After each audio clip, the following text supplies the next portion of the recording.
Resumen de Ética Nicomaquia, siglo IV a.C., libro 3. Acciones voluntarias e involuntarias. El libro se divide en 12 apartados que se desglosarán a continuación. Apartado número 1. Responsabilidad moral, acto voluntario e involuntario. Acá Aristóteles media entre las acciones voluntarias e involuntarias, llegando a concluir que en ocasiones no es posible determinar si una acción es de uno u otro tipo, pues las circunstancias específicas nos llevan a actuar conforme a lo que se está vivenciando, de tal manera que es difícil determinarlo.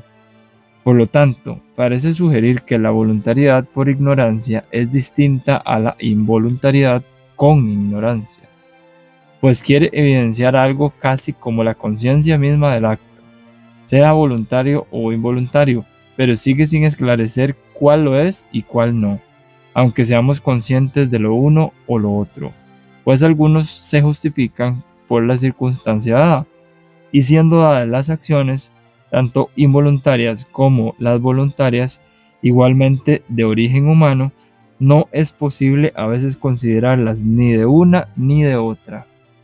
Apartado número 2. Naturaleza de la elección. La elección surge a raíz de un raciocinio previo, pues parece ser que no se puede decir, por ejemplo, que los apetitos que conducen a lo doloroso o placentero tienen un origen muy distinto a aquellos que se hacen por elección, pues lo que se elige en esta línea se hace con reflexión y se diferencia del deseo por la imposibilidad del control de los factores que, en algunas circunstancias, es evidente que no podemos elegir, solo desear, como el que gane un atleta entre 100, por ejemplo. Apartado número 3. La deliberación.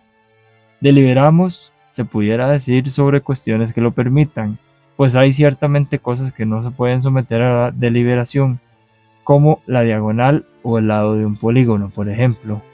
De esta manera, hay cosas que por su naturaleza no se pueden ajustar a la deliberación y tienden a ser tan difusas que nos llevan o nos conducen a un estado de infinitas posibilidades, como el mejor gobierno que puede tener una nación, por ejemplo. De esta manera, la intervención del hombre es la que genera deliberación, casi como la elección, pero que en la elección la ventaja es que llegamos a una resolución. En definitiva, la deliberación no es un fin en sí mismo, pues no lo tiene. Apartado número 4. Objetos de la voluntad. Parte del hecho de que la voluntad del fin en sí mismo es el bien, y que un hombre justo y bueno, el objeto de su voluntad es el bien. De esta manera, en ocasiones se confunde el placer con el bien y el dolor se toma por un mal, generalmente.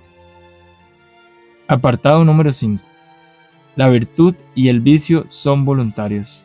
Si el objeto de la voluntad es el fin, la maldad y la bondad estará sujeta al acto voluntario, y no es correcto decir que el perverso o el bondadoso son por fortuna de esta manera, pues son de esta u otra manera a raíz de sus elecciones, de su voluntad previa que los conduce a esto.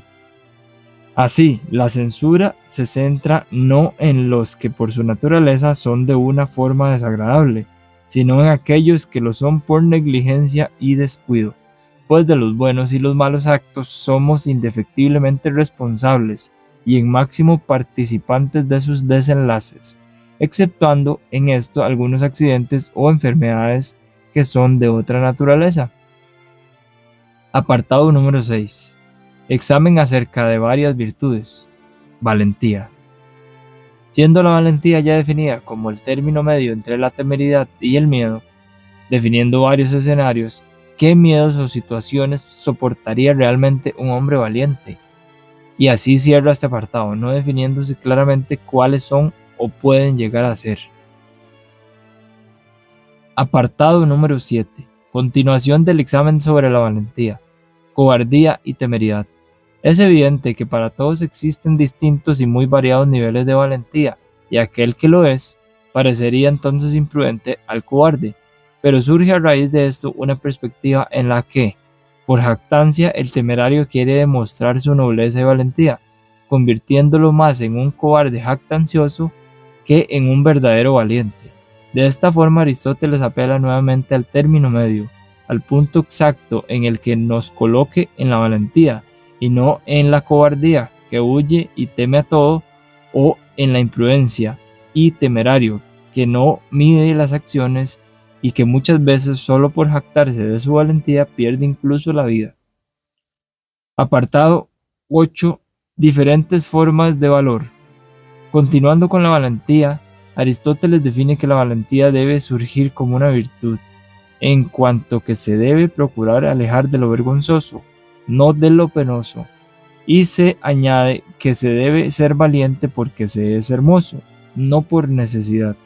El coraje parece ser del mismo género que la valentía, como las fieras que se lanzan contra quienes los hirieron, pero los hombres obran por nobleza, aunque el coraje coopere.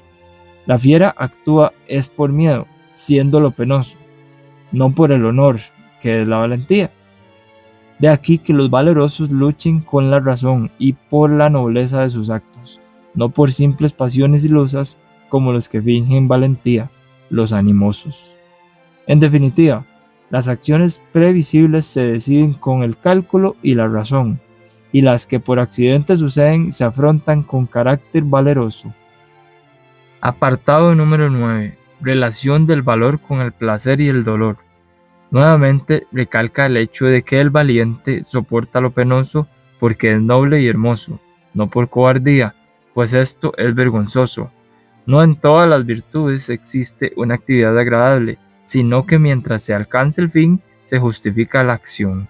Apartado número 10. Moderación. Parece ser de las virtudes esta moderación la parte más racional. La moderación se basa en los placeres del cuerpo. El rasgo más importante del hombre virtuoso y racional es entonces la moderación. Apartado número 11. Continuación de la moderación. Apetitos comunes y peculiares. No todos los apetitos son iguales, sino que los de algunos no son los de los otros, y viceversa. Es natural satisfacer el apetito del comer, pero comer de más es excederse. Así, hay que cuidar de no encontrar placer en donde no se debe o en el exceso. Por el contrario, el defecto de estos placeres trae insensibilidad al individuo, pues es natural sentir placer por ciertos alimentos o acciones. Por eso se apela nuevamente a la moderación, como la máxima que surge ante cualquier placer, apetito o situación. Apartado número 12. La intemperancia.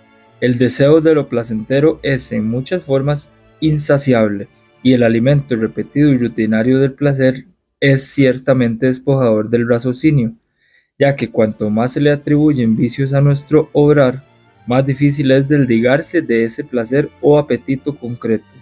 De esta manera, Aristóteles propone que los apetitos deben ser escasos y que no se sobrepongan a la razón, de forma que siempre gobierne la razón para una mejor administración de los apetitos. Y con esto finaliza el libro 3 de Ética Nicomaquia.